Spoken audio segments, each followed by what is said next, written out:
इश है वो जंगल के बीच में रहता है। वो एक बायोलॉजिस्ट है और अपने रिसर्च की वजह से शहर से बहुत दूर जंगल में रह रहा है। एक दिन रिसर्च के दौरान उसे जंगल का एक जहरीला सांप काट लेता है। वो बहुत घबरा जाता है और उसका फोन भी नीचे गिर जाता है। अब वो किसी को मदद के लिए कॉल नहीं कर पाता। उसने खुद ही अपना जहर निकालने की कोशिश की और हाथ को काट लिया, लेकिन इसका कोई असर नहीं हुआ। घर जाकर भी उसने हाथ काटा, लेकिन अब देर हो चुकी थी। जहर उसके शरीर में फैल रहा था और उसे अजीब अजीब हेलुसिनेशंस होने लगे। वो कई दिनों तक ऐसे ही पड़ा रहा। एक दिन वहाँ कई साइंटिस्ट्स आए उसे ले जाने के लिए। इस बात का उसे थोड़ा होश था, वो अभी जिंदा था, लेकिन उसके शरीर में कोई ताकत नहीं थी। उसने हिम्मत करके इन लोगों को आवाज देने की कोशिश की, लेकिन आवाज नहीं निकल पाई। और ऐसे ही सब लोग वहाँ से चले गए, ये सोचकर कि इश यहाँ नहीं है। सीन कट होता है और कुछ दिन बाद का सीन दिखाया जाता है। उसके हाथ का जो कट था उससे जहर बाहर निकल गया था और थोड़ा बहुत जहर जो दिमाग तक गया था अब ठीक हो रहा था। बस उसे थोड़े हेल्यूसिनेशंस आ रहे थे। होश में आते ही उसने तुरंत शहर के हॉस्पिटल जाने का फैसला किया। उसने अपनी कार साफ की और शहर की तरफ निकल पड़ा, लेकिन एक अजीब बात उसने देखी कि सड़कों पर कोई कार नहीं थी। और जब वो शहर पहुंचा तो वहाँ कोई हलचल नहीं थी। उसे एक भी जिंदा इंसान दिखाई नहीं दिया। सारी बिल्डिंग्स खाली पड़ी थी। ये देखकर वो घबरा गया। यहाँ एक पैंडेमिक फैल चुका था। ये पैंडेमिक इतना खतरनाक था कि कुछ ही दिनों में पूरी पॉपुलेशन को खत्म कर दिया। इश बायोलॉजिस्ट था। उसने समझा कि वो कई दिनों तक पॉपुलेशन से दूर रहा, इसीलिए ये बीमारी उस पर अटैक नहीं कर पाई और वो बच गया। अब तो पॉपुलेशन ही खत्म हो चुकी थी। मतलब यहाँ कोई गवर्नमेंट नहीं थी और किसी चीज का कोई मालिक भी नहीं था। इश को तुरंत अपने पेरेंट्स का ख्याल आया। कार चलाते हुए जब वो घर पहुंचा तो देखा कि उसके पेरेंट्स कई दिनों से मरे पड़े थे और उनके बॉडीज की हालत भी बहुत बुरी हो चुकी थी। लेकिन फिर उसने हिम्मत की और घर के बाहर कब्र खोदकर उन्हें दफना दिया। इसके बाद भी उसने पूरा शहर देख डाला, कोई और सर्वाइवर जिंदा नहीं था। ये सोचकर उसने दूसरे शहर जाने का फैसला किया। उसने लास वेगस जाने का प्लान बनाया। कुछ जरूरी सामान और एक गन लेकर वो निकल पड़ा, लेकिन जो ब्रिज लास वेगस जाता था वो भी सील्ड था। वो बहुत गुस्से में आया और लंबा रास्ता लिया। जैसे ही वो लास वेगस पहुंचा, देखा कि यहाँ भी सब लोग मर चुके थे। मॉल्स, बड़े होटल्स, कैसीनो सब खाली पड़े थे। थककर वो एक होटल में चला गया। उसने वहाँ रात बिताई और महंगी चीजों का मजा लिया, क्योंकि अब सब चीजें उसके लिए फ्री थी। उसे उम्मीद ही नहीं थी कि अब कोई मिलेगा, लेकिन अगली रात उसे दो लोग मिले। ये दोनों भी बीमारी से बच गए थे। लड़की ने अपनी दुख भरी कहानी सुनाई कि उसने अपने परिवार को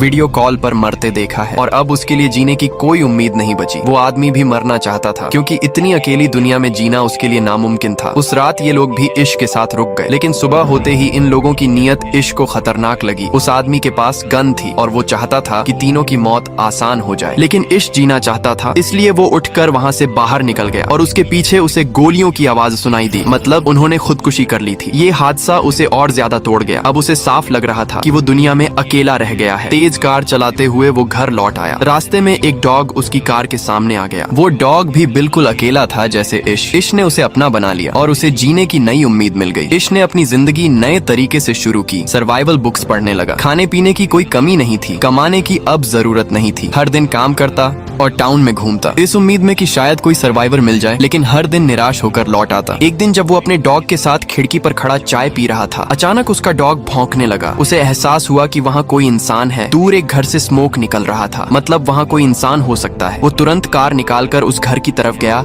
जहाँ स्मोक था। खुशकिस्मती से वहाँ एक लड़की थी। उसे देखकर वो लड़की डर गई, लेकिन इश ने उसे यकीन दिलाया कि वो उसे नुकसान पहुंचाने नहीं आया। वो भी अकेला इंसान है और किसी दूसरे सर्वाइवर को ढूंढ रहा है। ये सुनकर लड़की ने उसे अपने घर आने की इजाजत दी। लड़की का नाम एमा था। बातचीत से हमें पता चलता है कि पेंडेमिक को लगभग 1 साल हो चुका है। एमा और इश ने पूरे साल में अपने अलावा कोई सर्वाइवर नहीं देखा। उन्हें बहुत खुशी थी कि उन्हें कोई और सर्वाइवर मिल गया, वरना अकेले रहना बहुत मुश्किल था। वो डिप्रेशन में जा रहे थे, क्योंकि इंसान का समाज में रहना जरूरी है। अकेले रहकर उनका मेंटल स्टेट बहुत बुरा हो रहा था। उन्होंने फैसला किया कि वो दोनों साथ में इश के घर में रहेंगे, क्योंकि इश का घर जनरल स्टोर के करीब था जहां फूड सप्लाईज पड़ी थी और इश ने अपने घर में बहुत सारा सामान भी जमा कर रखा था, जिससे उनका रहना आसान हो गया। एमा भी अब इश के घर आ गई। दोनों ने जब साथ रहना शुरू किया तो उनकी जिंदगी पहले से बेहतर हो गई। एमा इश का बहुत साथ देती थी। वो इश की अपीयरेंस ठीक करती और दोनों मिलकर घर का रेनोवेशन भी करने लगे, क्योंकि पूरे साल इश ने अपने घर पर ध्यान नहीं दिया था। दोनों हर सुबह उठकर साथ में काम करते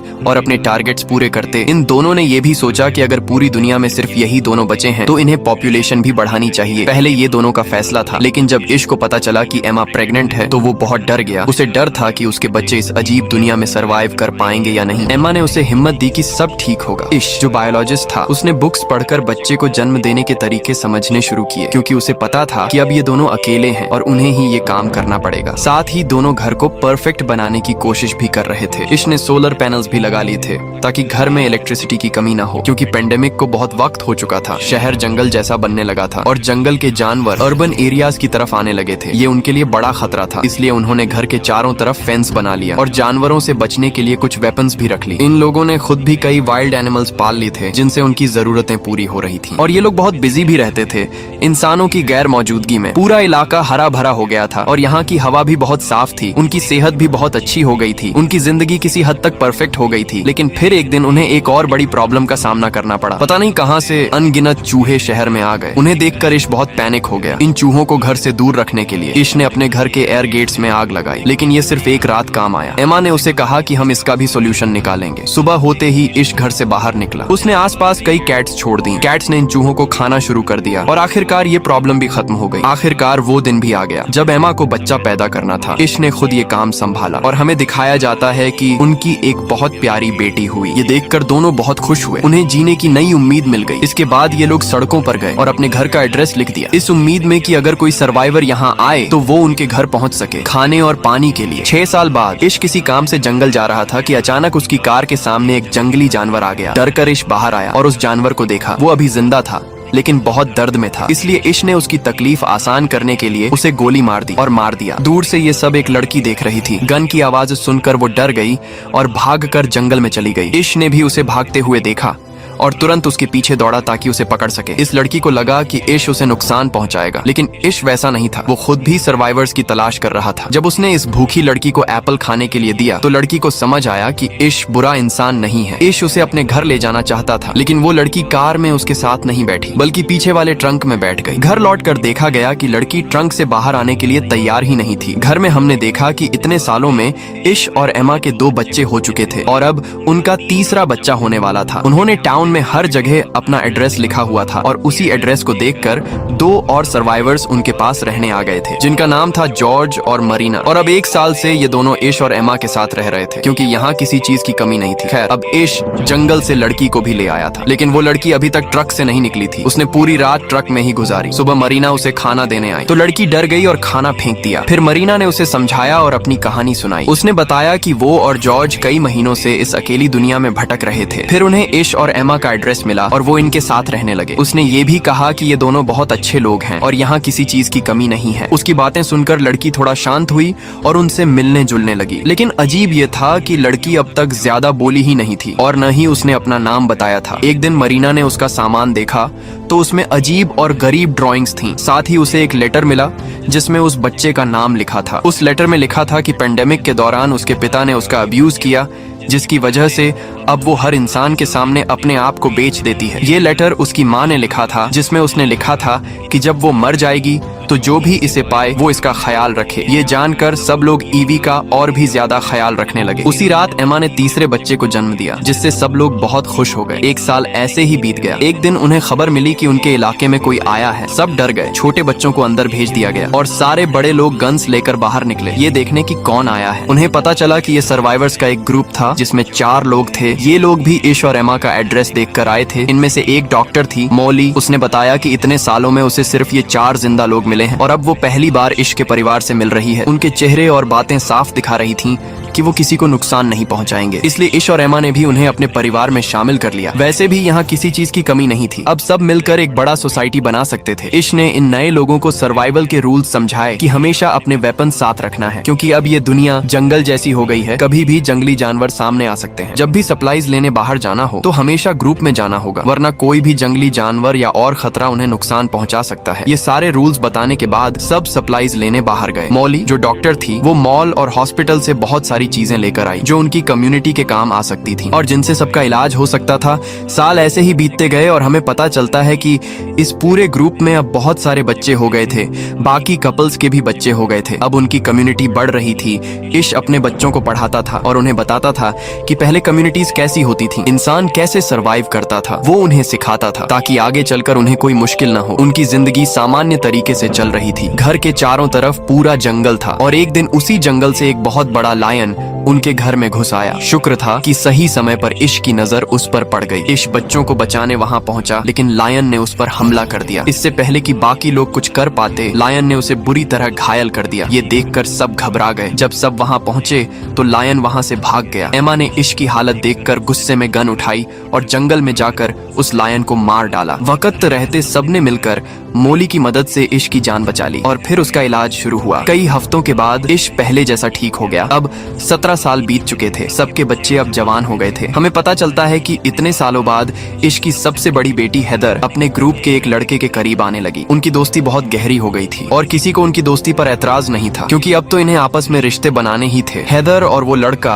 अब इस दुनिया को एक्सप्लोर करना चाहते थे और ये उम्मीद रखते थे कि शायद और सर्वाइवर्स मिल जाएं। इसलिए वो टाउन से बाहर जाना चाहते थे। किसी को भी इसमें ऐतराज नहीं था। सबने उन्हें गन्स और जरूरी चीजें दी और सफर पर भेज दिया। लेकिन उनके जाने के बाद एक और प्रॉब्लम खड़ी हो गई। उनके पास सारे रिसोर्सेज थे, लेकिन अब पानी की कमी सामने आने लगी। डैम पर जाकर उन्हें पता चला कि डैम का पानी खत्म हो रहा है और ये प्रॉब्लम उनके लिए जानलेवा साबित हो सकती थी। कुछ दिन बाद एक और सर्वाइवर्स का ग्रुप उनके इलाके में आया। उनके पास 2 ट्रक्स थे, लेकिन उनके पास पेट्रोल की कमी थी, जिसके लिए वो इश से मांगने आए थे। बदले में उन्होंने कहा कि हम तुम्हारी पानी की प्रॉब्लम सॉल्व कर सकते हैं, क्योंकि हमारे पास ड्रिल मशीन है और जमीन खोदकर अब भी पानी निकाला जा सकता है। इश को ये ऑफर बुरा नहीं लगा। उसने इन लोगों को अपनी कम्युनिटी में रख लिया, लेकिन सबको चेतावनी दी कि सावधान रहना, संभव है ये सर्वाइवर्स खतरनाक हों। फिर दिखाया जाता है कि अब ये लोग इश के घर में ड्रिलिंग कर रहे थे डील के हिसाब से। कई दिनों की मेहनत के बाद आखिरकार पानी निकल आया और सब बहुत खुश हुए। डील पूरी हो गई। इश के लोगों ने उन्हें ऑयल भी दे दिया और उस रात सबने मिलकर सेलिब्रेशन किया। सुबह होते ही इन लोगों को यहाँ से निकलना था, लेकिन इश ने देखा कि इस ग्रुप का लीडर चार्ली रात में चुपके से उनके एक कमरे से बाहर निकल रहा था और बाहर एक आदमी उसे देख रहा था। जब वो जाकर देखता है तो उसे पता चलता है कि उसने ईवी को टॉर्चर किया है। इश ने तुरंत अपनी पूरी कम्युनिटी को इसके बारे में बता दिया। ये सचमुच बहुत खतरनाक था। ईवी ने बताया कि चार्ली कह रहा था कि